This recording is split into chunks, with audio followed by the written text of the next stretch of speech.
अभंग जगद्गुरु तुकोबरायचा आहे, 4 चरणाचा आहे. अभंगामध्ये माझे जगद्गुरु तुकोबराय आपल्या निरपेक्ष जीवनाचं दर्शन एका सुंदर अशा प्रसंगातून तुम्हाला आणि मला घडवतात. मायबाप, संप्रदायाचा प्रचार करणाऱ्या लोकांनी आतापर्यंत संप्रदाय गरीब आहे हे समाजाला दर्शवलंय. महाराज, मला थोडं माफी मागून काही वाक्य बोलण्याचं धाडस करायचंय. जोही कीर्तनकार येतो या व्यासपीठावर उभा राहिला की तो हेच सांगतो की संप्रदाय गरीब आहे, वारकरी संप्रदाय गरीब आहे आणि वारकरी संप्रदाय गरीब आहे. लक्ष देऊन कीर्तन ऐका. वारकरी संप्रदाय कालही गरीब नव्हता, वारकरी संप्रदाय आजही गरीब नाहीये आणि वारकरी संप्रदाय उद्या सुद्धा गरीब राहणार नाही. महाराज, वारकरी संप्रदायासारखा श्रीमंत संप्रदाय या विश्वाच्या पाठीवर नाही जन्माला आला हो. ज्यांनी त्यांनी तुकोबरायचं चरित्र सांगितलं त्यांनी तुकोबराय गरीब म्हणून समाजापुढे दर्शवले. ज्यांनी कोणी ज्ञानोबरायचं चरित्र सांगितलं त्यांनी ज्ञानोबराय समाजापुढे गरीब म्हणूनच दर्शवले. ज्यांनी कोणी नामदेवराव महाराजांचं चरित्र सांगितलं त्यांनी नामदेव महाराज समाजापुढे गरीब म्हणूनच दर्शवले. ज्यांनी कोणी चोखोबरायचं चरित्र सांगितलं त्यांनी चोखोबराय गरीब म्हणून. अरे नाही रे बाबा, नो. वारकरी संप्रदायातल्या संतांसारखं श्रीमंत या जगात दुसरं कोणी श्रीमंत नव्हतंच. तुम्ही म्हणसाल महाराज कसं? तालुक्याचा आमदार जर तुमच्या एखाद्याच्या ओळखीचा असला तर तालुक्यात पोलीस तुमची गाडी अडवत नाही. जिल्ह्याचा खासदार जर तुमच्या आणि माझ्या ओळखीचा असला तर महाराज लोकांच्या गाडीला हात सुद्धा पोलीस देत नाही. ते म्हणतात अरे त्या महाराजाचं खासदाराचं बरं आहे. साध्या एका 5 वर्षाचा खासदार एखाद्या महाराजाचा ओळखीचा असला तर जिल्ह्यात तुमची गाडी कोणी अडवत नाही. या महाराष्ट्राचे हिंदवी स्वराज्याचे संस्थापक छत्रपती शिवाजी महाराजाच्या कीर्तनाला जाऊन बसत असेल ते तुकोबराय गरीब कसे म्हणायचे? महाराज अजिबात नाहीये. म्हणून संप्रदायाचा प्रचार करणाऱ्या माणसाला माझे हात जोडून विनंती आहे, संप्रदाय गरीब हे लोकांना सांगू नका रे. संप्रदाय श्रीमंतचे. महाराज, अरे तुकोबराय हयात असताना त्यांना कोणी शास्त्रीजी नव्हतं म्हणत.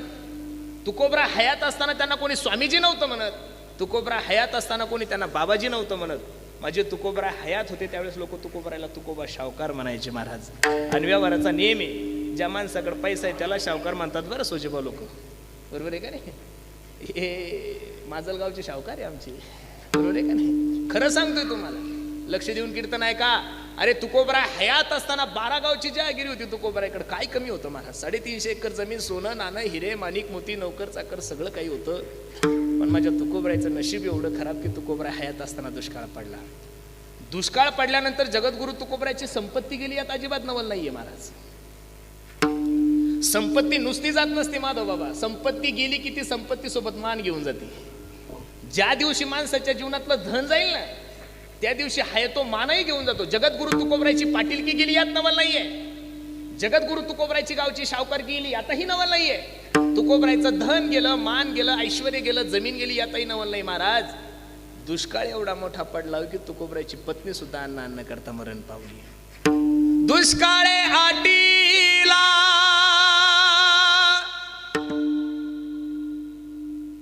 द्रव्य नेला मान,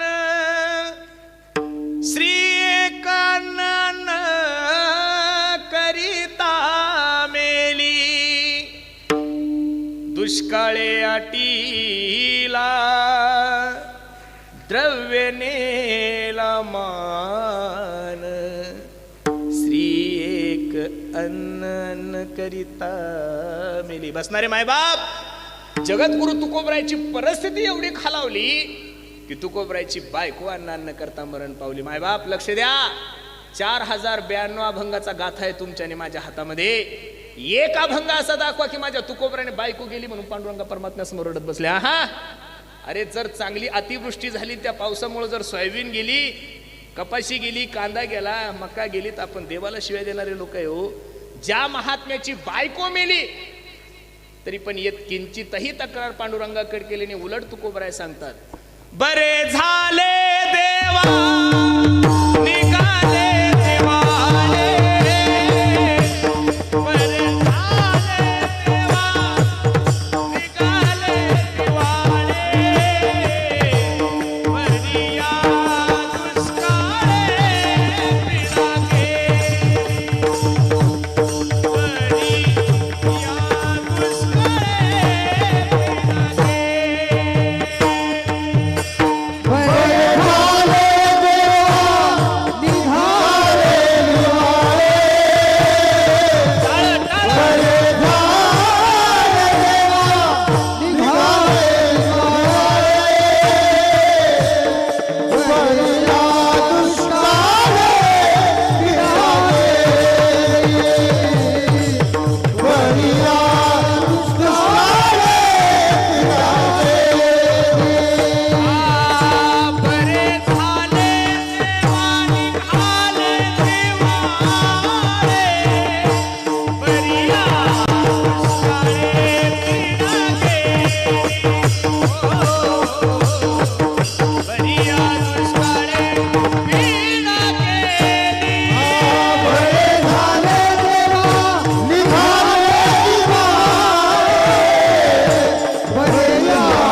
नवल नाहीये. बायको अन्न अन्न करता मरण पावली तरी तुकोबराय पांडुरंगाकडे गेले. बरे झाले देवा निघाले दिवाळे, बरिया दुष्काळे पीडा गेली. मायबाप ज्या महात्म्याने देवाला सांगाव देवा बरं झालं दुष्काळ पडला, माझी शावकारकी गेली, माझी पत्नी गेली, काय अंतकरण असेल महाराज तुकोबरायचं. त्या तुकोबरायची कीर्ती वाऱ्या हाती माप चाले सज्जनाचे कीर्ती मुख ज्याचे, जिकडं जाव तिकडं तुकोबरायची कीर्ती. पण परिस्थिती नाजूक झाली. काही सेवकांनी छत्रपती शिवाजी महाराजाला जाऊन सांगितलं, राजे ज्या महात्म्याचा जन्म या गोर गरीब जनतेच्या उद्धारासाठी झालाय, त्या महात्म्याची घरची परिस्थिती एवढी नाजूक झाली की पत्नी अन्न अन्न करता मरण पावली. जो राजा ज्याला साधूवर दया येत नसल, जो राजा ज्याला प्रजेची दया येत नसल, जो राजा ज्याला गायीची दया येत नसल, त्याला राजा तरी कसं म्हणायचं महाराज. छत्रपती शिवाजी महाराज सांगतात, माझा सारखा राजा असताना जर माझ्या राज्यामध्ये एका साधूला जेवायला भेटत नसल, बायको अन्न अन्न करता मरत असल, तर माझ्या राजेपणाला आग लागो. सर्व सेवकांना एकत्रित केलं, काही कार्टुनांना घेतलं, सांगितलं हे जे सगळं सोनं नाणं हिरे माणिक मोती सगळा नजराणा तयार केला, जा तुकोबरायला नेऊन द्या आणि सांगा की राजांना असं वाटतं तुम्ही सुखी झाले पाहिजे. तो नजराणा ज्यावेळेस सेवक घेऊन आले त्यावेळेस सांगितलं, बाबा छत्रपती शिवाजी महाराजांनी आम्हाला पाठवलंय, तुमचा जन्म या समाजाच्या सेवेसाठी झालाय, तुमचा जन्म भगवंताच्या प्राप्तीसाठी झालाय, पण तुमची घरची परिस्थिती राजांना कळाल्यानंतर राजानं तुम्ही सुखी व्हावं म्हणून हा नजराणा पाठवला. तुकोबरायच्या डोळ्याला धारा लागल्या. तुकोबराय उठले आणि पांडुरंगाकडे गेले. पांडुरंगा, ज्या गोष्टी कधी मनात आल्या नाही त्या माझ्या समोर का म्हणून प्रगट केलं. तू देव येणार आहे, मनाचे संकल्प पावविल सिद्धी, जरी राहे बुद्धी, तुला मनात आलेलं कळत येणार देवा. मग हे जर माझ्या मनातच आलं नाही, आमचा पण आहे आणि कन लगे माईक पदार्थ तेथे माझे अर्थ बर. तू हुशार येणार रे देवा, न सांगता तुम्हा कळो येते अंतर. पण देवा तुझं उलट आहे, आम्हाला पहिल्यापासून माहिती आहे, जे पाहिजे तू कधी देत नाही, जे पाहिजे ते तू देत नाही, आणि नकोय ते दिल्याशिवाय तू राहत काय. देवा याची गरज नाही रे आम्हाला. तिथून उठले तुकोबराय आणि त्या सेवकांकडे गेले. ठीक आहे, तुमच्या राजाचं मनोगत चांगलं आहे, आम्ही सुखी व्हावं म्हणून तुमच्या राजाने हा नजराणा पाठवला, तेही मला आवडलंय. पण माझी विनंती तुम्हा सर्व सेवकांना, तुमच्या राजाला कसं कळालं की आमचं सुख याच्यात आहे म्हणून. हे जे तुम्ही घेऊन आले याच्यात आमचं सुख आहे हे तुमच्या राजाला कसं कळालं. अहो महाराज, याच्यासाठी तर सगळे लोक भांडणं करतायत, याच्यासाठी तर लोक खून करतायत, याच्यासाठी तर लोक बायकावर रॉकेट टाकून जाळतायत. अहो पैशासाठी सोन्यासाठीच सगळं चाललंय ना महाराज. मग महाराज याच्यात जर तुमचं सुख नाही तर नेमकं तुमचं सुख कशात आहे, असं ज्यावेळेस त्या साधकांनी विचारलं त्यावेळेस तुकोबराय त्यांना सांगतात, बाबांनो तुमच्या राजाला जाऊन सांगा, त्यांना जर असं वाटतंय आम्ही सुखी व्हावं तर तुम्ही काय करा, अभंगाचं पहिलं चरण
जगद्गुरु तुकोबरायांनी त्या सेवकांना सांगितलं, हे बाबांनो जा, तुमच्या राजाला जाऊन सांगा, आम्ही जर सुखी व्हा वाटत असेल तर तुम्ही एक काम करा, आम्ही तेने सुखी मना विठ्ठल विठ्ठल मुखी. या अभंगाचा उलगडा मला काही अजून झालेला नाहीये. आता तुम्ही विठ्ठल विठ्ठल म्हणल्यानंतर मी सुखी होणार कसं शक्य आहे महाराज? आता तुम्ही गुलाबजाम खाल्ल्यावर माझं पोट भरणार आहे का? अहो गुलाबजाम मी खाल्ल्यानंतर माझं पोट भरल, तुम्ही खाल्ल्यानंतर तुम्ही सांगितले गुलाबजाम लय सुंदर आहे, खूप सुंदर आहे, अगदी विलायची टाकलेली आहे, खवाय त्याचा आनंद मला घ्यावा लागेल, त्यावेळेस माझी तृप्ती होईल. आता तुम्ही जेवण केल्यानंतर माझं पोट भरणार नाही, तसं तुम्ही विठ्ठल विठ्ठल म्हणल्यानंतर मी सुखी कसं होणार? सांगू का महाराज तुम्हाला, तुमचं आणि माझं सुख कशात हे फक्त जर या विश्वामध्ये कोणाला माहीत असेल तर संतांना माहिती आहे. पण ठीक आहे महाराज, तुमचं आणि माझं सुख कशात हे जरी संतांना माहीत असलं तरी पण राजे विठ्ठल विठ्ठल म्हणणार आम्ही सुखी होणार, याचं कारण कसं आहे? याचा उलगडा काही अजून झाला नाही. आपल्या सर्वांचं दैवत म्हणलं तर काही वावगस होणार नाही. आमचे माधव बाबा आहेत, त्यांनी एकदा ते आजारी पडले, एवढे आजारी पडले की त्यांना उठता येणं, बसता येणं, चालता येत नाही. मी त्यांच्याजवळच होतो. मी जसं उचललं तसं माझ्या गाडीत टाकलं आणि बीडच्या सगळ्यात मोठ्या महागड्या हॉस्पिटलमध्ये घेऊन गेलो. डॉक्टर आले, डॉक्टरांनी बाबाला तपासलं, सांगितलं म्हणे पुरुषोत्तम महाराज, बाबांना 2 इंजेक्शन घ्यावं लागेल, इंजेक्शन घेतल्याशिवाय बाबाची तब्येत ठीक होणार नाही. मी बाबांकडे गेलो, म्हणलं बाबा काही झालं तरी चालतं पण तुम्हाला 2 इंजेक्शन घ्यावं लागेल. बाबा म्हणले मी मेलो तरी चालत पण मी इंजेक्शन घेणार. मी जन्मल्यापासून कधी आजारीच पडलो नाही. तुम्ही असं करा पुरुषोत्तम बा, डॉक्टरांना सांगा मला 4 गोळ्या शिल्लक द्या, 2 टॉनिकच्या बाटल्या शिल्लक द्या, पण मी काही इंजेक्शन घेणार नाही.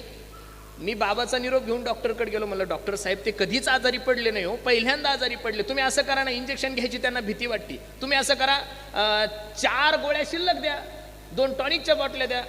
डॉक्टर थोडं 150 नव्हतं महाराज. ते म्हणे तू डॉक्टर आहे का? मी आहे. म्हणलं तुम्ही, मग तू कीर्तन कर ना म्हणे, शहाणपणा काय शिकवतो म्हणे, मला कळतं ना पेशंटला काय द्यायचं. मी परत उठलो, बाबाकडे गेलो, म्हणलं बाबा असं नका करू, तब्येत तुमची सिरियस झाली, असं का करता? 2 इंजेक्शनला काय लागतं? बाबा म्हणे काही झालं तरी चालतं पण मी इंजेक्शन घेणार. अहो मी कोरोनाचा डोसच घेतला नाही तर इंजेक्शन कसं घेऊ? आता किती मोठी पंचायत आहे. अर्धा तास संवाद चालला. मी डॉक्टरांकडे गेलो, म्हणलं डॉक्टर साहेब असं नका करू, 4-5 गोळ्या थोड्या शिल्लक द्या, पॉवरच्या द्या, 2-3 बॉटल्या शिल्लक द्या, पण महाराज काही इंजेक्शन घ्यायला तयार नाही. महाराज म्हणे मी इंजेक्शन घेणार नाही आणि डॉक्टर म्हणे मी इंजेक्शन घेतल्याशिवाय राहणार. आणि महाराजांची तब्येत बिघडल्यामुळे मी डॉक्टरला विनंती केली, म्हणलं माझं त्यांच्यावर खूप प्रेम आहे, असं करणार डॉक्टर साहेब तुम्ही 2 इंजेक्शन मला द्या की.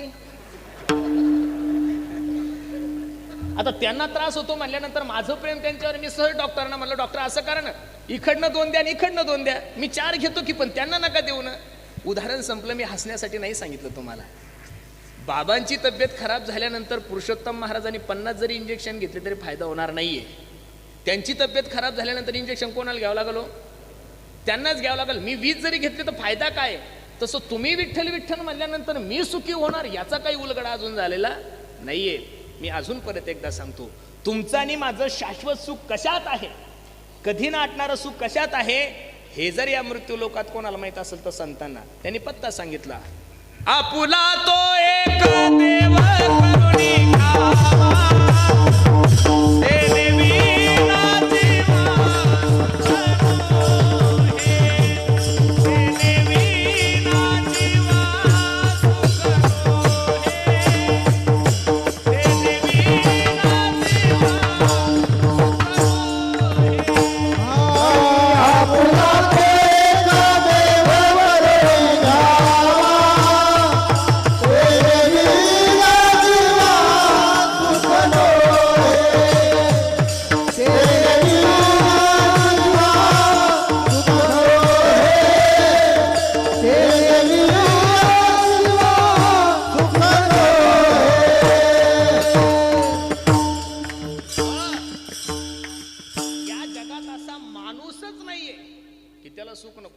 दुःख भावे ऐसे कोणी भावे ना जीवे, दुःखद भजते जंतुम सुखम सर्वाय रुच्यते.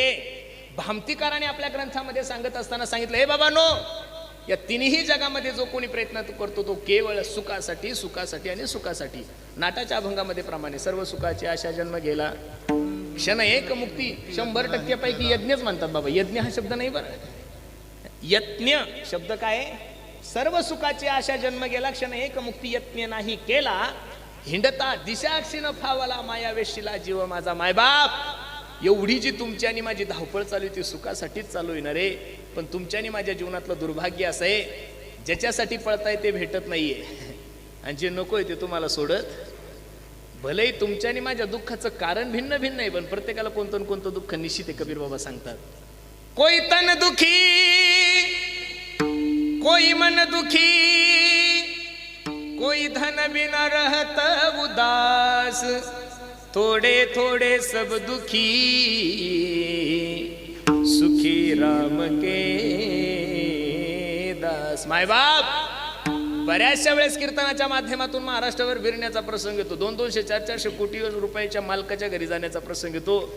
आम्ही जर जेवायला बसले तर आमच्या ताटात 40 पदार्थ असतात, आणि घर मालकाच्या ताटात 2च पदार्थ, ज्वारीची भाकर आणि मुंगाची डाळ. नुसतं टुळू टुळू टुळू टुळू आपल्याकडे पाहिजे, गुलाबजामकडे पाहिजे, बासुंदीकडे पाहिजे. आपण म्हणावं साहेब खा ना, ते म्हणतात छे छे. आपण म्हणावं साहेब खा ना, ते म्हणतात छे छे. आपण म्हणावं साहेब थोडं घ्या की, ते म्हणतात महाराज डॉक्टरनी फक्त गोळ्याच घ्यायच्या सांगितल्या, सकाळी 2, दुपारी 2 आणि संध्याकाळी 2. देव आहे महाराज तो, खेळतो येण्याची, नटतो येण्याची. प्रत्येकाला देवानं कुठं ना कुठं तरी अपूर्ण ठेवलं, म्हणून तर कीर्तन ऐकताय ना तुम्ही. तुम्ही जे मंदिरात जायला लागले, देवाला मानायला लागले, याचं कारण देवानं तुम्हाला अपूर्ण ठेवलेलं आहे. म्हणून प्रत्येकाला जर देवानं परिपूर्ण केलं असतं तर मंदिराला कुलपण कीर्तन बंद झाले असते महाराज. हे जे आलेले लोक, यांना समाधानासाठी जीव अपूर्ण आहे म्हणून तर कीर्तनात जातात, देवाच्या मंदिरात जातात. म्हणून खरं सांगू का, प्रत्येकाच्या जीवनात वेगळं वेगळं दुःख आहे. कोण कशानं दुःखी आणि कोण कशानं दुःखी. कोई तन दुःखी, कोई मन दुःखी. आणि मनानं दुःखी असणाऱ्या लोकांचा भरणा तर एवढा वाढला बाबा बाबा बाबा बाबा. ह्या माणसाचा इलाज कोणत्या दवाखान्यात होत. HIV सारख्या महारोगावर सुद्धा डॉक्टरांनी औषध काढले. ब्लड कॅन्सर सारख्या रोगावर सुद्धा डॉक्टर लोकांनी औषध काढलंय. अरे कोरोना सारख्या महामारीवर सुद्धा शास्त्रज्ञांनी लस काढली, औषध काढलं. पण दुसऱ्याची गाडी, दुसऱ्याचं नाव, दुसऱ्याचं ऐश्वर पाहिल्यानंतर ज्याला करमत नाही अशा माणसाला कोणत्या दवाखान्यात नाही हो बाबा. बरं, हे काही राजकारणात व्यवहारात हे असं नाहीये. आमच्या महाराजकी क्षेत्रामध्ये तर ऊत आलाय महाराज, या लोकांचा कठीण ताळा झालाय. काय नसताना बिनकामी. पण मी खरं सांगू का, तुकोबरायच्या गाथ्यातलं एक प्रमाण ध्यानात ठेवा, म्हणजे तुम्हाला कणायची कुथायची गरज पडणार. अन्न मान धन हे तो प्रारब्धाधीन मान आहे, प्रारब्धाधीन धन आहे, आणि प्रारब्धाधीन काय आहे, अन्न. ह्या 3 या प्रमाणावर ज्याचा विश्वास आहे ना महाराज, तो कधीच कोणाला बोलणार नाही. पण काय लोक कंथात बाबा. मी खरं सांगू का, दुसऱ्याची गाडी, दुसऱ्याचं ऐश्वर, दुसऱ्याचं नाव, दुसऱ्याचा बंगला पाहून तुम्ही जळून जळून जळून फक्त तुम्हाला मुळव्याध होऊ शकतो. त्याचं प्रारब्ध बदलू शकत. लय जर जळले तर त्याच्यापेक्षा भगिंदर होईल, पण त्याच्या प्रारब्धात काही बदल होणार नाही. म्हणून एवढं समजा, त्याच्या प्रारब्धानं त्याचं चाललंय, आपल्या प्रारब्धानं आपलं चाललंय. ही धारणा जर ठेवली तर जीवनामध्ये दुःख होण्याचं काही कारण नाही. कोई तन दुखी, कोई मन दुखी, आणि कोई धन बिना रहत उदास. काही लोकांकडे पैसा नाही म्हणून दुःखी आहे, काही लोकांकडे पैसा नाही म्हणून दुःखी. काही काही बिचाऱ्यांकडे एवढा पैसा झाला की ते ईडीमुळे दुःखी आहे. आणि या दुसऱ्यापेक्षा काही बिचारे महाराज लोकांचं पाहून दुःखी आहे. हल्ली तो महाराष्ट्रात फक्त 2च प्रमाण गाजता येते, जेथे कीर्तन करावे तेथे अन्न न सेवावे एक, आणि देती घेती नरका जाती. तुकोबरायचं प्रमाण मला माझ्या प्राणापेक्षा प्रिय आहे महाराज. तुकोबरायचं प्रमाण मला वेदापेक्षा प्रिय आहे. तुकोबरायचं प्रमाण मला सगळ्या जगातले जेवढे काही ग्रंथ आहेत त्याच्यापेक्षा प्रिय आहे. पण जे लोक कीर्तनातून हे प्रमाण घेतात, मला फक्त त्यांना एवढंच प्रश्न करायचा, देती घेती नरका जर जात असतील तर 2000 घेती तेही नरका जाती, आणि 50,000 घेती तेही. तुकोबरायन काही तुमच्यासाठी काही पळवाट नाही काढली. 2000 घेतीन ते स्वर्गात जाती, न ठरवता घेतीन ते नरकात जाती. तुम्ही रुपया घ्या तिथंच आहे, फक्त तिथं खुर्च्या राहतील आम्हाला बसायला, तुम्ही चटाईवर बसाल, एवढाच फरक आहे, बाकी फरक काहीच नाही महाराज. तुकोबरायच्या प्रमाणानुसार जर प्रत्येकाला जीवन जगायचं तर महाराष्ट्रातला कोणताच कीर्तनकार तुकोबरायच्या प्रमाणात नाही बसू शकत. मी नारदाच्या गादीवर सांगतो, विठ्ठल विठ्ठल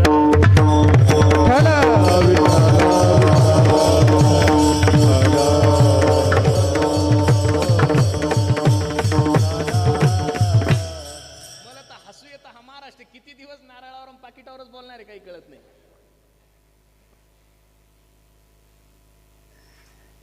एक कथाकार तुमच्या जिल्ह्यात येऊन गेला महाराज, 10 कोटी घेऊन गेला. किती कोटी घेऊन गेला? मग मला महाराष्ट्रातल्या सगळ्या लोकांना एक प्रश्न करायचा, कीर्तन करून, गायन करून, पखवाज वाचून, कथा करून एखाद्या महाराजानं 500 एकर जमीन घेतली, एखादा महाराज दाखवा. कीर्तन करून एखाद्या महाराजाने 4-5 कॉलेज टाकले, एखादा महाराज दाखवा. नाही रे बाबा नो, तुम्ही काय देता आम्हाला? तुम्ही नारळ सुद्धा अशा कंपनीचं देता की त्याच्यात पाणी नसतं रे. तुम्ही शाली तर अशा कंपनीच्या आणता की त्या अंगावरही घेतात नाही, ढुंगालाही बांधतात, एवढाले तर शाली देतात बाबा हे. आणि जेवढं मानधन देतात तेवढं तर फास्टॅग मध्ये डिझेल मध्ये जातं. घरी काय जातो? कहा गए थे तो कहा नाही और क्या लाया तो. चर्चा नका करू. आचारसंहिता कीर्तनात चांगलं बोलण्याची असली पाहिजे. आचारसंहिता कीर्तनात शुद्ध प्रमाण म्हणण्याची असली पाहिजे. आचारसंहिता पिक्चरचे गाणे म्हणण्याची नसली पाहिजेत. पैशाची आचारसंहिता करता कशाला गाड्यांनो? ज्याच्या त्याच्या प्रारब्धान ज्याला त्याला भेटणार आहे.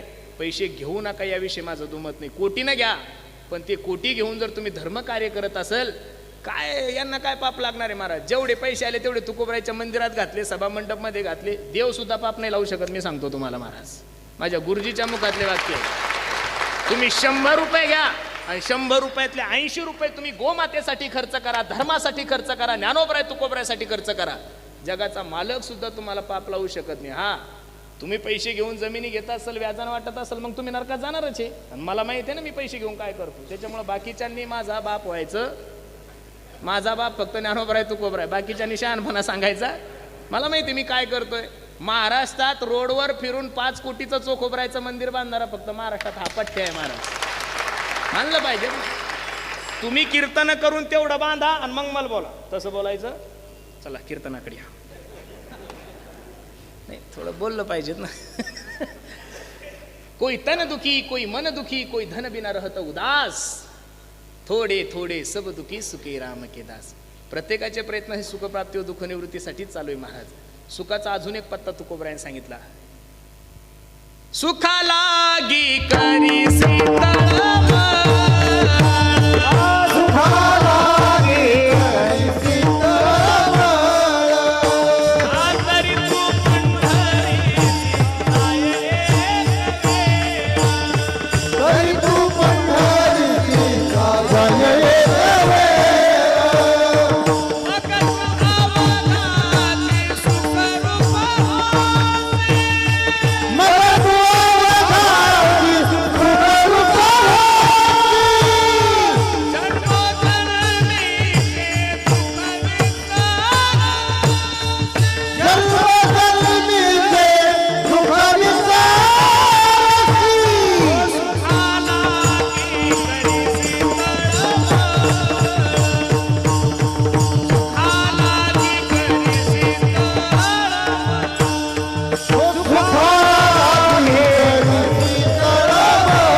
साधू संतांना माहिती आहे. सुखा लागी करी शीतळमळ तरी तू पंढरीसी जाय एक वेळ, मग तू अवघाचे सुख रूप होसी, जन्मोजन्मीचे दुःख विसरशी. बाय बाप, तुम्हाला आणि मला खरं सुख, शाश्वत सुख जे आहे, कधी नाटणारं सुख, हे साधू संतांना माहीत आहे.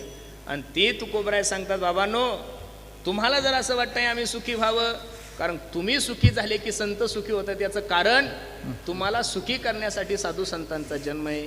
आम्ही वैकुंठवासी आलो याची कारणासी, बोलिले जे ऋषी साच भावे वर्ताया, जाडू संताचे मार्ग आडराणी भरले जग, उच्चिष्टाचा भाग शेष उरला तो शिव. ब्रह्ममूर्ती संत जगी अवतरले, उद्धाराया आले, बुडते हे जन न देखवे, डोळा येतो कळवळा. म्हणून या जगाच्या कल्याणा संताच्या विभूती देह कष्टविती, संत हृदय नवनीत समाना. तुमच्या आणि माझ्या सुखासाठी साधू संत जन्माला आले. मग तुम्ही विठ्ठल विठ्ठल म्हणल्यानंतर आम्ही सुखी होणार. तुकोबराय सांगतात, बाबांनो जाऊन सांगा तुमच्या राजाला, आम्ही तेने सुखी म्हणा विठ्ठल विठ्ठल. ठीक आहे महाराज, कळलंय तुमचं मनोगत, पण आम्ही जो नजराणा घेऊन आलोय, आम्ही जे सोनं नाणं हिरे माणिक मोती नौकर चाकर जे घेऊन आलो, याची तुमच्या नजरेमध्ये काय किंमत आहे, असं विचारल्यानंतर त्याचं उत्तर जगद्गुरु तुकोबराय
तुम्ही जो नजराणा घेऊन आला त्याची माझ्या नजरेमध्ये काय किंमत आहे? तुमचे एरवित धन ते मज मृत्तिके समान, माती मोल माझ्या जीवनामध्ये किंमत आहे. दुसरं एक प्रमाण आहे, सोने रुपे आम्हा मृत्तिके समान, माणिक पाषाण खडे जैसे.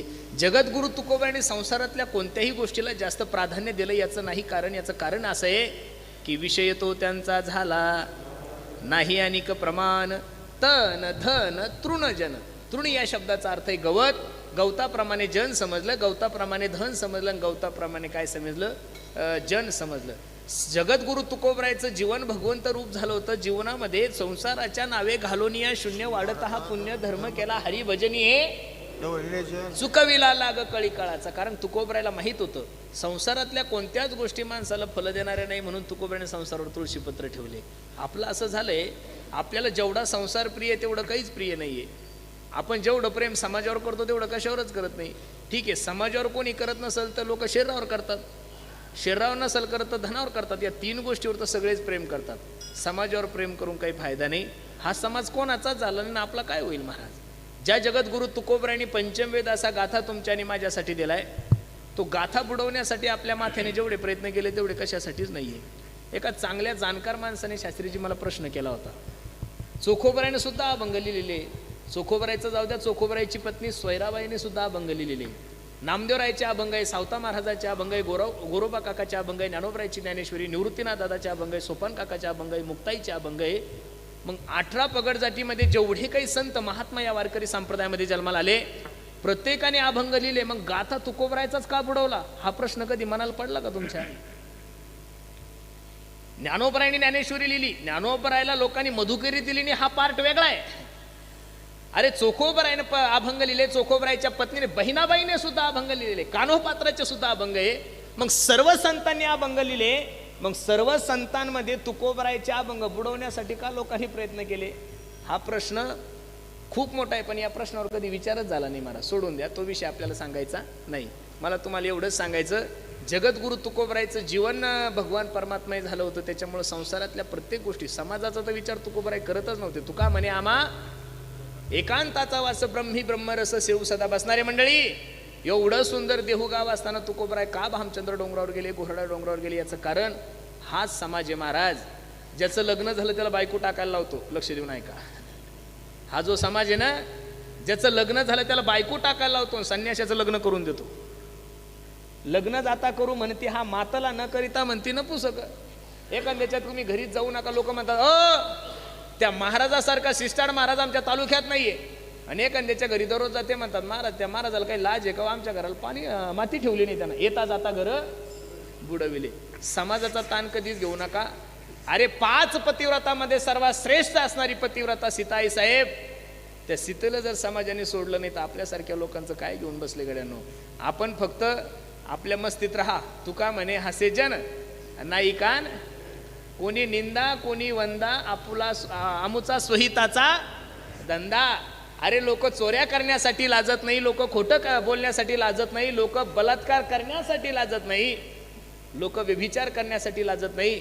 तर परमार्थ करणाऱ्या माणसाने समाजाचा जास्त ताण घ्यायचा नाही. उलट तुकोबराने परमार्थ करणाऱ्या साधकाला सावध केलंय. तुका म्हणे आता ऐका हे वचन, ते जोनी अजन भक्ती करा, ते जोनी अजन.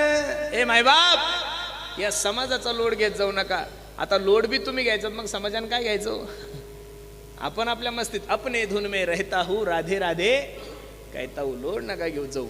जगद्गुरु तुकोबांनी सर्व गोष्टीवर लात मारली. याचं कारण विषय तो त्यांचा झाला नारायण, नावडे जनधन माता पिता. आता जनच जर आवडलं नाही संसारातलं तर तुकोबरायला धन कसं आवडल महाराज? म्हणून तुकोबरायने सांगितलं, तुमचे एरवित धन ते मज मृत्तिके समान. महाराज अजून काय अपेक्षा आहे? काहीच नाही. राजाला जाऊन सांगा, कंठी मिरवा तुळशी, व्रत करा एकादशी, गळ्यामध्ये पवित्र तुळशीची माळ घाला. हे मी नाही सांगत तुम्हाला. कोणी सांगितलंय? तुकोबरायने सांगितलं. लोक मेले तरी गळ्यामध्ये तुळशीची माळ घालत नाही हो महाराज.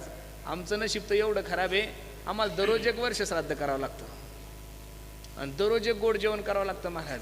आणि नशीब एवढं खराब आहे, ज्याच्या गळ्यात माळ नाही त्याचे बी हाडोपाय ठणलाचे, आणि जे कीर्तन करून मेलं त्याचे हाडोपाय ठणलाचे. ज्याच्या गळ्यात माळी नाही त्याचे सुद्धा हाड काशिलाचे, आणि जे कीर्तन करून मेलं त्याचेही हाड काशिलाचे महाराज. कीर्तनकार 2 कीर्तनात 101% खोटं बोलतो, एक वाढदिवसाच्या कीर्तनाला आणि दुसरं वर्ष श्राद्धाच्या कीर्तनाला. वर्ष श्राद्ध ज्याचं असतं ते दारू पिऊन मेलेलं असतं, आम्ही अभंग घेतो, याच्यासाठी केला. गायक लोक तर आमचे पुढचे असतात, ते म्हणतात शेवट तो भला आणि माझा बहू, म्हणजे महाराज येणार कात ऐकणारे येणार कात.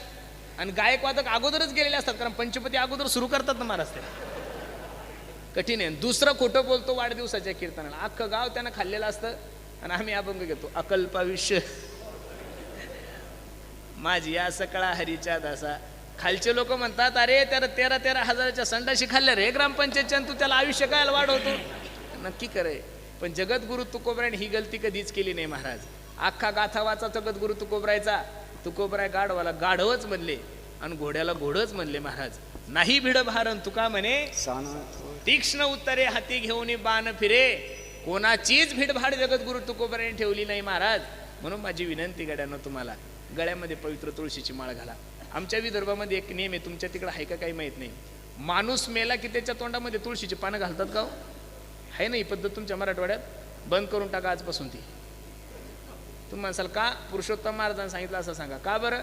अरे ज्यानं जीवनभर कोंबड्या खाल्ल्या त्याला तुळशीच्या पानं काय होणार आहे हो? असं एखादा हलकट मेलं की कोंबडीचे पक्क घाला आणि त्याच्या तोंडात मोक्ष मिळेल त्याला. खरं आहे ना महाराज, बरोबर आहे. म्हणून गळ्यामध्ये पवित्र तुळशीची माळ घालायला सांगितली. कंठी मिरवा तुळशी, तुळशीचीच माळ घालायला सांगितली, रुद्राक्ष नाही घालायला सांगितले. कंठी मिरवा, कारण की भगवंताला सुद्धा सर्वात जास्त जर काय आवडत असेल तर तुळशी आवडते. काय आवडती? तुळशी. म्हणून तुळशीची माळ गळ्यामध्ये घाला. बाकी तुम्ही 4 बोटात 4 अंगठ्या घाला, लॉकेट घाला, काही नाही महाराज. तुमच्या तिकडे एखादा चांगला श्रीमंत माणूस मेला आणि त्याच्या हातातल्या अंगठ्या त्याच्या सोबत येऊ द्यायला का काढून घेतल्या माया हो? हा कारण मी हा प्रश्न तुम्हाला काय विचारलं, कारण मड्याजवळ तुम्ही बसेल असतात आणि रडता रडता हातावर कधी पदर टाकतात आणि कधी अंगठ्या काढतात. देवा देवा देवा, इतके हलकट लोक आहे मला संसाराचे. मी नाही बोलत, प्रमाण आहे तुकोबरायचं. बांधोनी देती यमाचे हाती भूषणे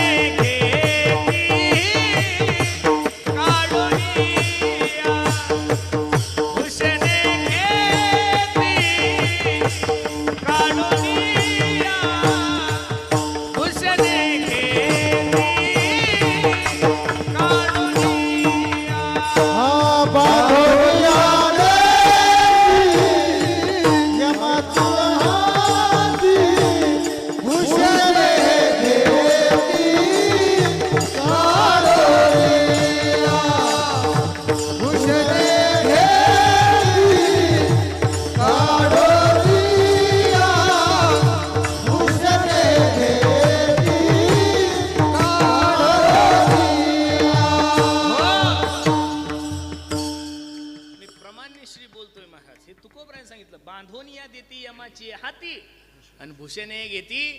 मग तुमच्या परिसरात एखादा कीर्तनकार मेला, एखादा वारकरी मेला, एखादा टाळकरी मेला आणि एखादा माळकरी मेला आणि तो मेल्यानंतर त्याच्या गळ्यातली पवित्र तुळशीची माळ काढली, अशी घटना पाहिली का हो तुम्ही? मग बसणारी मंडळी जे सोबत येतात ते घालावं का जे काढून घेतात ते घालावं? काढून घेण्याच्या बाबतीत तर लोक लय हलकट आहे महाराज. मी 2001ला का 2ला आळंदीला गेलो होतो. आमच्या गावामध्ये एक पाटील समाजाचा माणूस होता, सोजीभाऊ. हे जुना म्हातारा होता, ह्या मिशा पिशा एकदम वजनदार माणूस. 4-5 एकर जमीन होती बाबा त्याच्याकडे. माझी घरची परिस्थिती खूप नाजूक होती. मग त्याला असं वाटायचं आपल्या गावातलं पोरगं आळंदीला गेलं, हे गायक झालं पाहिजे, वादक झालं पाहिजे, ते महिन्याला 100 रुपये पाठवायचं मला. आणि तब्येत म्हाताऱ्याची 150 किलोचं म्हातारं होतं. आणि पूर्वी जुनी लोक कानामध्ये बाळ्या घालायचे, त्या बी काही अशा 1-1, 2-2 ग्रॅमच्या नाही, 2-2 तोळ्याच्या बाळ्या होत्या. आणि एक दिवस म्हाताऱ्याची तब्येत जास्त असल्यामुळं म्हाताऱ्याला हृदयविकाराचा झटका आला, म्हातारं मरण पावलं. पोरांनी फोन केला, पुरुषोत्तम बाबा मरण पावले, उद्या सकाळी 10 वाजता अंत्ययात्रा आहे. मी रात्रीच्या एसटीन बसलो, सकाळी 6 वाजता पोहोचलो. आता माणूस चांगला होता, गेल्यानंतर मी रडायला लागलो. 10:30 झाले. सगळे म्हणले, अरे उरकलं का? पाहुणे रावळे आले, चला चला चला चला, घ्या म्हाताऱ्याला बाहेर. आपल्या हिंदू संस्कृतीमध्ये एक नियम आहे, स्नान घालण्यासाठी बाहेर आणल्यानंतर परत त्याला घरात नेत नाही, कुठं बांधतात? त्या ताटीवर बांधतात. म्हातारी शेजारी बसलेली होती. म्हातारी म्हणू लागली, बाई म्हाताऱ्याला जर बाहेर नेलं तर परत घरात आणणार? आणि म्हाताऱ्याला लगेच ताटीवर बांधतील. रडण्याच्या नादात पोराने कानातल्या बाळ्या काढल्याच नाही. इतक्या हुशार असतात महाराज महिला मंडळी. महिला किती हुशार आहे आपल्याला जीवनभर कळणार नाही. ज्या दिवशी तुम्ही बाई वसाल त्या दिवशी कळत. मी बसेल होतो, म्हातारीनं सूर लावला. काय हुशार आणि गाणेन गळेन काय जुळाजोळ करतात त्यांनाच माहिती. मी बसल्यानंतर म्हातारीनं सुरू केलं, मालक तुमच्या मिशा. आता ती एवढी स्वरात नव्हती गात, पण मी कसं बेसूर गाणार? मला नाही जमणार ना तेवढं बेसूर गायला. हो मालक तुमच्या मिशा. मिशावर थांबव ना म्हातारीनं. हो मालक तुमच्या कानातल्या बाळ्या म्हणल्याबरोबर पोराला जाग आली. जसं पोरगा आत गेलं तसं आडकिता घेऊन आले. कडदिशी म्हाताऱ्याच्या बाळ्या काढून घेतल्या. मी नाही बोलत, बांधोनिया देती यमाची हाती आणि भूषणे घेते काढून या. म्हणून बसणाऱ्या मंडळीला माझी विनंती, मरायच्या अगोदर एकदा पवित्र तुळशीची माळ घाला. ही माझी इच्छा नाही हो, ही पुरुषोत्तम महाराजाची इच्छा नाहीये, ही आपल्या जगद्गुरु तुकोबरायची इच्छा आहे.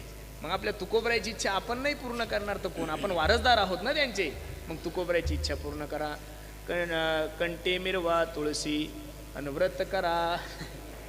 व्रत एकादशी सांगितलं माया. कोणता व्रत सांगितलं? गुरुवार धरायचा सांगितला, शुक्रवार नाही, शनिवार नाही, रविवार सुद्धा सोडे ना लोक. सुट्टीचा वार सुद्धा धरायला सांगतात. मी खरं सांगू का, शास्त्रानं जे सांगितलं ते केलं पाहिजेत महाराज.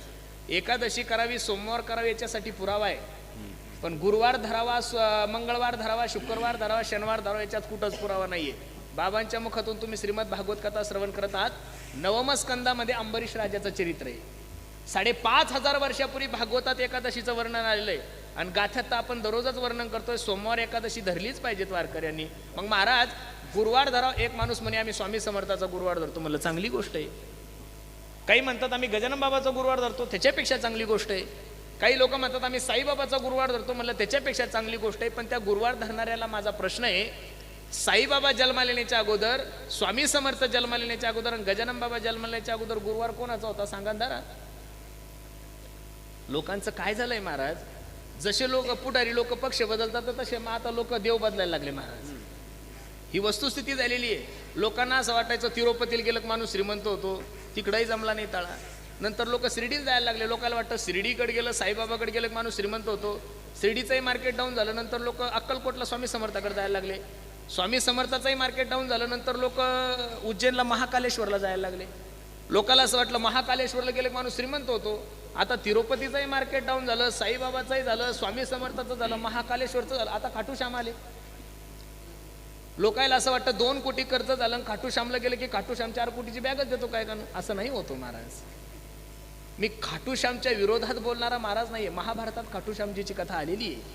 पण 5 वर्षापूर्वी खाटूश्याम नाव कोणाला माहित होतं का? अरे इंस्टावरचा देव आहे तो. देव कुठला आहे? इंस्टावरचा देव आहे ना महाराज.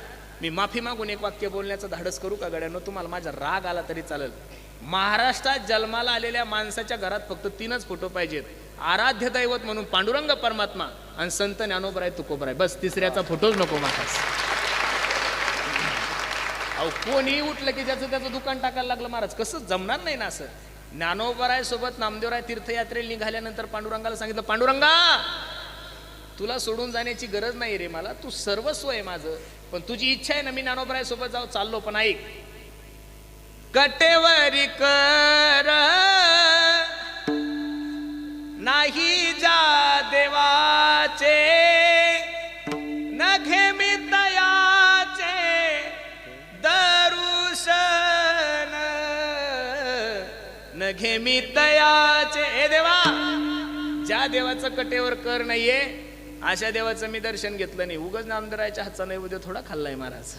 उगाच ज्ञानोबरायच्या नामदेवरायचं दूध नाही पेला जगाचा मालक. मी खरं सांगू तुम्हाला,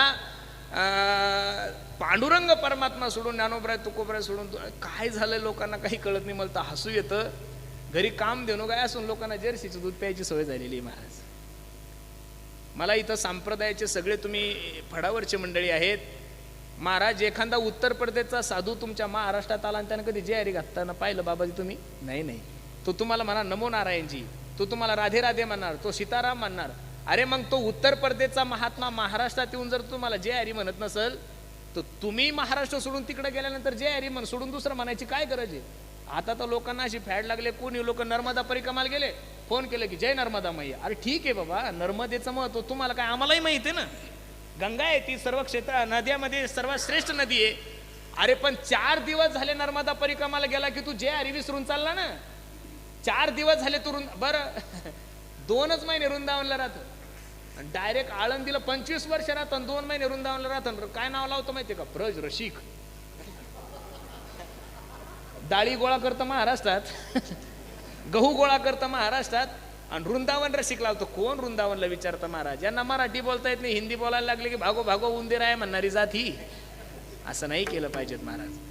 ज्ञानोबराय तुकोबराय तुमची आई आहे, ज्ञानोबराय तुकोबराय तुमचे मायबाप आहे.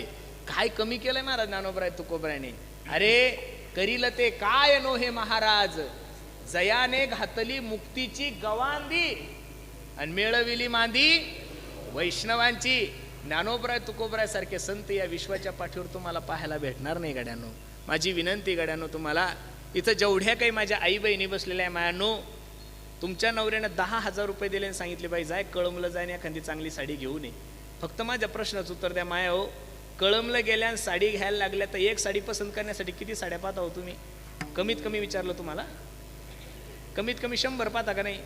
मग एक साडी पाहत असताना जर तुम्ही 100 साड्या पाहता तर साधू ठरवत असताना काहीतरी प्रोटोकॉल पाळले पाहिजेत महाराज. संत ठरवत असताना कोणा? ज्याच्या कीर्तनाला पब्लिक तो सगळ्यात मोठा बाबा. कोणा सांगितलं तुम्हाला? ज्याची फी मोठी तो सगळ्यात मोठा बाबा. कोणी सांगितलं तुम्हाला? असं काही नसतं महाराज. या महाराष्ट्रात 2च महाराज आहे, ज्ञानेश्वर महाराज आणि तुकाराम.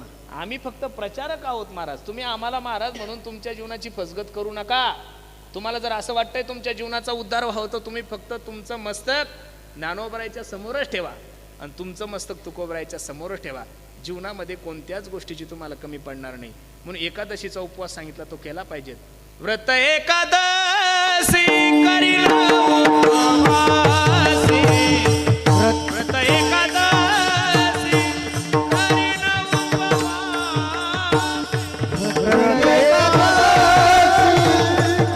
उपवास, व्रत एकादशी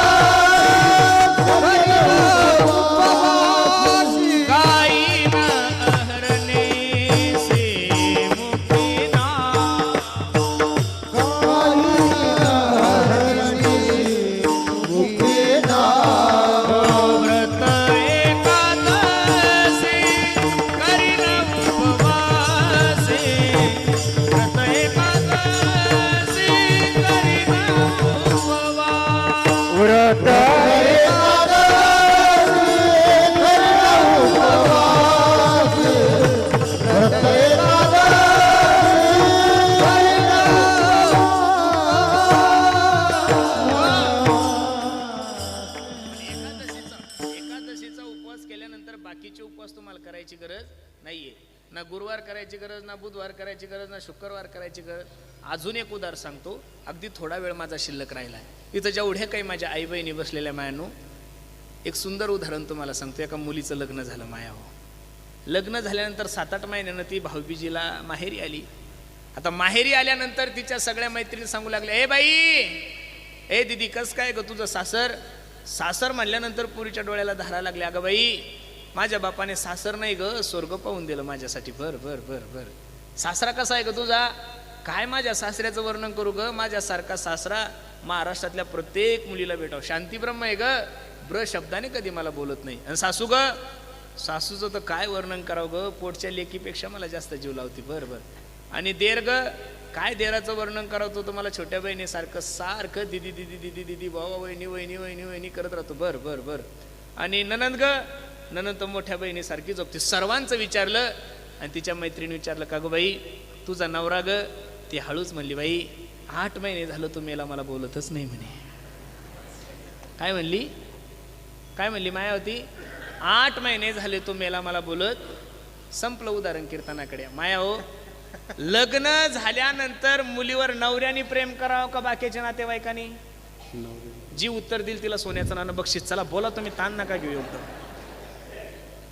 लग्न झाल्यावर मुलीवर नवऱ्याने प्रेम करावं का बाकीच्या नातेवाईकांनी? माया हो, नवरा प्रेम करत असल्यानंतर सासू बोलली तरी चालती, नाही बोलली तरी. नवरा आला, जसा हरी आला हाता मग कायची भय चिंता, तसा नवरा आला हाता. आणि मग खेड्यागावात राहायची काय करायचे? कळमला रूम करता येते. इथं काय राहायची करायची? आंबे जोगायला जाता येतं. पण नवरा काय पाहिजेत? नवरा प्रेम करत असला तर सासू बोलली तरी चालती, नाही बोलली तरी चालती. देर बोलला तरी चालतो, नाही बोलला तरी चालतो. सासरा बोलला तरी चालतो, नाही बोलला तरी चालतो. माया हो, लग्न झाल्यानंतर मुलीच्या जीवनामध्ये जसा नवरा महत्वाचा आहे, नवरा मेन आहे, तसा असं समजा एकादशी म्हणजे तुमचा नवराची. एकादशी म्हणजे काय आहे? तुमचा नवराचे. आणि गुरुवार, शुक्रवार, शनिवार, मंगळवार, बुधवार हे सासू सासरे यांचा एवढा लोड नका घेत जाऊ महाराज. हे नाही धरले तरी चालतात आणि धरले तरी काही गरज नाही महाराज. त्याचं ती गणितच नाही ना त्याला काही. हे मुंह में आहे सोबत दे, याला काही परंपरा. 18 पुराणे का 17 पुराणे? मग 18 पुराणामध्ये एक तरी श्लोक मला असा दाखवा की त्याच्यात गुरुवार धरायला सांगितलेला आहे. 6 शास्त्र आहे, 4 वेद आहे, एक प्रमाण मला दाखवा की शनिवार. तुम्ही काही धरायचं नाही. फक्त महाराजांनी सांगितलं नाही एकादशी करायची, एकादशीच करायची, दुसरा उपवास करायचा नाही. मग कंठी मिरवा तुळशी सोरवाड होतो. व्रत करा एकादशी. अजून काय अपेक्षा आहे? काही नाही. म्हणवा हरीचे दास तुका म्हणे मज हे आस. काही अपेक्षा नाही. हरीचे दास व्हा. दास होण्याची मजा आहे ती मालक होण्यात अजिबात नाही. तुकोबराय सांगतात, तुमची ये दासीचा दास करून ठेवा, आशीर्वाद द्यावा हाची मज नवविधा काय बोलिले जे भक्ती द्यावी माझे हाती संत जनी. बसणारे मंडळी, दास होत असताना एक तर साधूचं व्हा, दास होत असताना एक तर पांडुरंगाचं व्हा. संसारिकाने संसाराचं दास होणं म्हणजे गाढवानं शेत खाल्लं पापना पुण्य, उघड्या शेजारी नागवं गेलं रातभर हिवानं मेलं. जगातले प्रत्येक जीव अपूर्ण आहे गड्यानो. आणि अपूर्ण मनुष्य तुम्हाला पूर्णत्वाचं ज्ञान देऊ शकत नाही. परिपूर्ण या जगामध्ये संत आहे आणि परिपूर्ण या जगामध्ये फक्त देव आहे. तुम्ही त्यांचे दास व्हा, तुम्हाला कोणाचीच गरज पडणार नाही. सांगू तुम्हाला, आपल्या मराठवाड्यामध्ये ती पद्धत कमी आहे. पुणे जिल्ह्यामध्ये बैलगाड्याच्या शर्यती खूप मोठ्या मोठ्या होतात. आता त्या कोल्हापूरला बैलगाड्याची शर्यत झाली. 2 फॉर्च्युनर होत्या आणि 2 थार होत्या. एका श्रीमंत गाड्या मालकाच्या घरी गेलो होतो मी त्यांचा गोठा पाहण्यासाठी. तर एक बैल 35 लाखाचा होता. केवढ्याचा होता?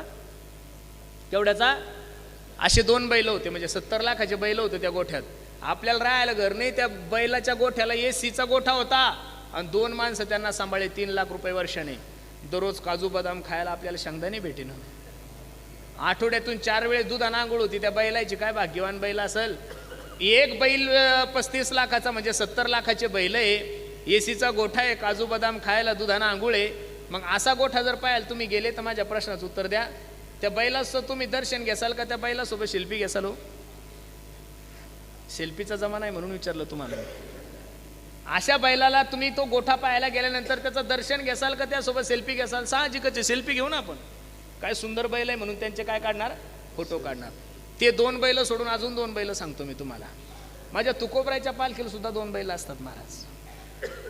20वेला ज्यावेळेस तुकोबराय थांबतात त्यावेळेस बैल बसलेले असतात. असा महाराष्ट्रातला वारकरी नाही की टाळकरी नाही की वादक नाही की गायक नाही. टाळकरी जरी चालला तरी त्या बैलाचं दर्शन घेऊन पुढे जातो. झेंडेकरी जरी चालला तरी त्या बैलाचं दर्शन घेऊन पुढे जातो. तुळशीवाली मायमावली सुद्धा त्या बैलाचं दर्शन घेऊन पुढे जाते. पखवाजा सुद्धा त्या बैलाचं दर्शन घेऊन पुढे जातो.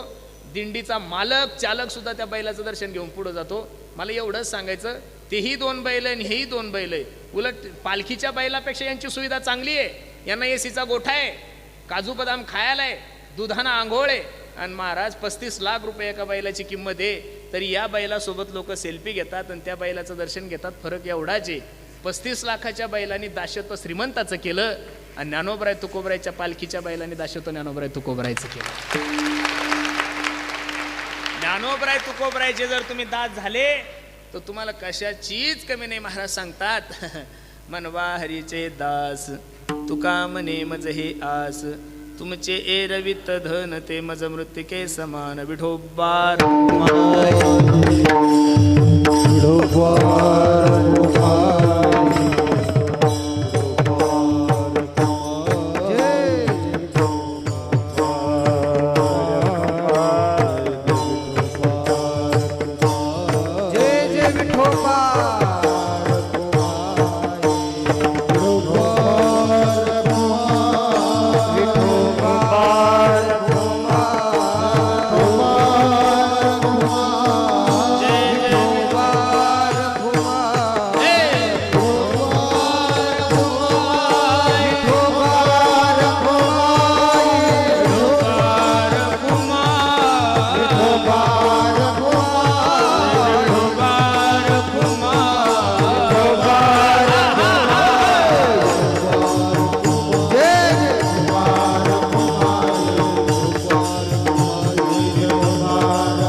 पाठीमागचे सुद्धा जे मला दिसत नाही त्यांनी करा.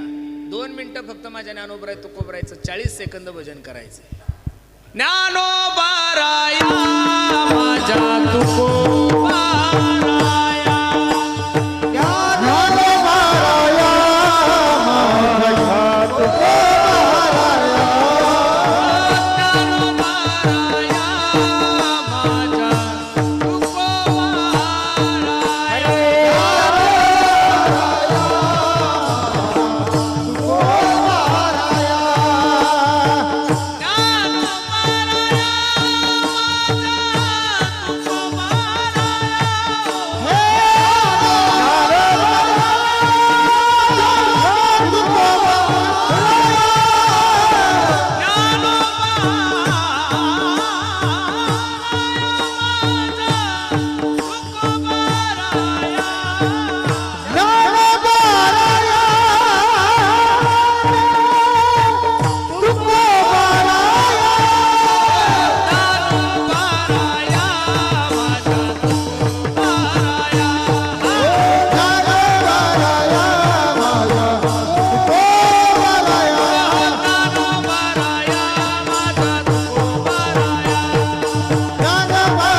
अभंगाची सरळ भूमिका मी तुम्हा सर्व मंडळी समोर ठेवली. असाच अभंगाचा अर्थ असेल असा माझा आग्रह. अभंगावर बोलणारे हजारो कीर्तनकार मेले पण अजून कोणाला अभंगाचा अर्थ लागला. ज्ञानोबरायची गाथा तुकोबरायची गाथा म्हणजे समुद्रापेक्षा अथांग आहे आणि त्या समुद्रामधून माझ्यासारख्या लेकरांनी चमच्याभर पाणी काढणं म्हणजे समुद्रातलं पाणी कमी होणं. जसं मला ज्ञानोबराय तुकोबरायांनी सद्बुद्धी दिली तसं या अभंगाचा विचार केला. अगदी सुंदर नियोजन तुम्ही सर्व मंडळी करताय. नजर लागाव एवढा गोड कार्यक्रम आहे. जाता जाता सर्वांना एवढीच विनंती करायची, प्रत्येकाने देशाविषयी धर्माविषयी स्वाभिमान बाळगा. बराचसा तरुण वर्ग कीर्तनासाठी उपस्थित तरुणांना माझी विनंती, पुरानो या भारताला पाकिस्तानपासून भीती नाही आहे रे. या भारताला बांगलादेशपासून भीती नाही, नक्षलवाद्यापासून भीती नाही, आतंकवाद्यापासून भीती नाही आहे. या देशाला सर्वात मोठी भीती जर कशापासून असेल तर व्यसनापासून आहे. म्हणून तरुण पोरांना माझी विनंती, पोरांनो व्यसन करू नका.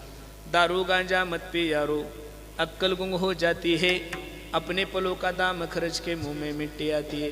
व्यसन नका करू. देशाविषयी धर्माविषयी स्वाभिमान बाळगा. तुम्ही सर्व मंडळी सहकार्य करता म्हणून किती सुंदर हा कार्यक्रम आहे महाराज. जंगल में मंगल आहे, बरोबर आहे का नाही? काय तुकोबरायचं ऐश्वर आहे महाराज. इथं जेवढे मंडळी आत आहे त्याच्यापेक्षा बाहेर याच्यापेक्षा जास्त बसलेले, बरोबर आहे का नाही? तुम्ही एवढं मोठं सर्व मंडळी सहकार्य करता, तुम्ही सर्व मंडळी येता, म्हणून या कार्यक्रमाला शोभा आहे. मी एक सांगू महाराज तुम्हाला, खरोखर तुकोबरायला एवढा आनंद वाटत असेल, कारण तुकोबराय ज्ञानोबरायचे सोहळे झाले पाहिजेत महाराज. हल्ली कोणाचेही सोहळे व्हायला लागले हो, नाही झाले पाहिजेत महाराज. तुम्हाला ज्ञानोबराय तुकोबरायची कृपा जर, पांडुरंगाची कृपा जर जीवनामध्ये प्राप्त करून घ्यायची असेल ना, तर तुम्ही फक्त ज्ञानोबराय तुकोबरावर प्रेम करा महाराज. कारण की पांडुरंगाचं हृदय म्हणजे ज्ञानोबराय तुकोबराय महाराज. विठोबाचा प्राण सखा ज्ञानोबा माझा. मित्र नाही म्हणले, दोस्त नाही म्हणले, सखा म्हणले. कोण आहे ज्ञानोबराय? अरे ज्ञानोबराय जाताना जर पांडुरंगाच्या डोळ्याला धारा लागत असेल तर काय नातं असेल माझ्या ज्ञानोबराय तुकोबरायचं. आणि तुकोबरायला तर नेण्यासाठी पाहुणे घरासी आजी आले ऋषिकेशी. आता तुम्ही तुकोबरायचं जीवनचरित्र पाहणारच आहेत. बीजेचा उत्सव आहे.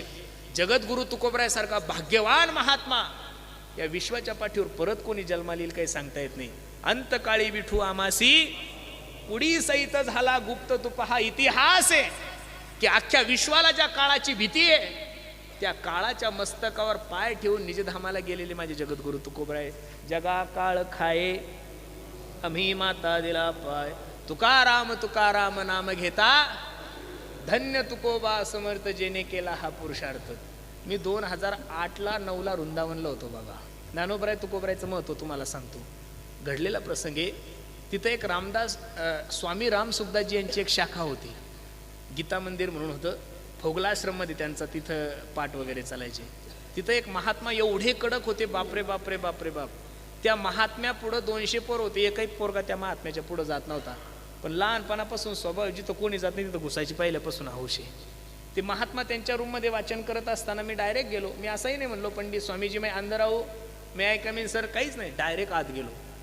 त्या स्वामीजीने माझ्याकडे पाहिल्यानंतर, वैराग्यवान महात्मा होता, डोळ्यामध्ये एवढं तेज होतं की त्यांनी माझ्याकडे पाहिल्यानंतर मी थर थर थर थर थर थर कापायला लागलो. मागं वळालो, निघालो, पण माझं लक्ष त्यांच्या देवघराकडे गेलं. त्यांच्या देवघरात एकीकडून ज्ञानेश्वर महाराजांचा फोटो होता आणि तुकोबरायचा फोटो होता. मी स्तब्ध झालो. परत मागं वळालो आणि त्या स्वामीजीचं दर्शन घेतलं. त्यांना मराठी जमत नव्हती. मी तोडकी मोडकी हिंदी बोललो. स्वामीजी आप तो ब्रज रसिक हो, यहाँ तो श्री राधा रानी के भक्त है, भगवान कन्हैया के भक्त है, फिर आपके मंदिर में ज्ञानेश्वर महाराज और तुकाराम महाराज का फोटो क्यों है? त्या साधूच्या डोळ्याला धारा लागल्या आणि त्या साधूने सांगितलं, हे पंडित, महाराष्ट्रीयन पंडित म्हणायचे, हे महाराष्ट्रीयन पंडित, हम लोग रहते वृंदावन में है, लेकिन वृंदावन में रह के हमारा मन जब उदास हो जाता है तो हम लोग हमारा मन प्रसन्न करने के लिए आलंदी और देहू आते हैं. पुढचा ऐका ना. आणि ते पंडित मला सांगू लागले, आप पागल पंडित लोग ज्ञानेश्वर महाराज और तुकाराम महाराज को छोड़ के इधर आए हो. उत्तर प्रदेशच्या कथाकाराला जर भागवत करायचं असेल तर त्याला तुलसीदासजीचे दोहे घ्यावे लागतात, किंवा उपनिषदातले श्लोक आहे किंवा गीतेचे श्लोक आहे. आपण एवढे भाग्यवान कथाकार आहे. आपण निळोबरायच्या 25 गवळणी पाठ केल्या, नाथबाबाच्या 25 पाठ केल्या, नामदेवरायच्या 25 पाठ केल्या, तुकोबरायच्या 25 जर पाठ केल्या तर भागवताचा श्लोक सुद्धा म्हणायची गरज नाहीये. एका भागवतासाठी नाथ महाराजांच्या ओव्या आहे, एका भागवतासाठी ज्ञानेश्वरीच्या ओव्या आहे, एका भागवतासाठी तुकोबरायचा गाथा आहे, एका भागवतासाठी नाथ महाराजांचा गाथा आहे, एका भागवतासाठी माझ्या नामदेवरायचा गाथा आहे, एका भागवतासाठी माझ्या निळोबरायच्या गवळणी आहे. एवढं सगळं करून ठेवलंय महाराज. म्हणून खरं सांगू का, आपली माय दिसायला काळी जरी असली, आपली माय दिसायला थोडी बुटकी असू द्या, थोडी क्रूप असू द्या, पण भूक लागल्यानंतर दुसऱ्याची माय दूध नाही पाजणार, दूध तुम्हाला तुमचीच माय पाजणार आहे. आणि तुमची माय फक्त ज्ञानेश्वर महाराज आणि तुमची माय फक्त तुकाराम महाराज आहे. आणि त्या माझ्या आईचा उत्सव, तुकोबरायचा उत्सव एवढ्या थाटामाटात आमचे बाबाजी करतायत. खूप आनंद वाटतो महाराज. तुकोबरायचं किती सुंदर मंदिर आहे. अगदी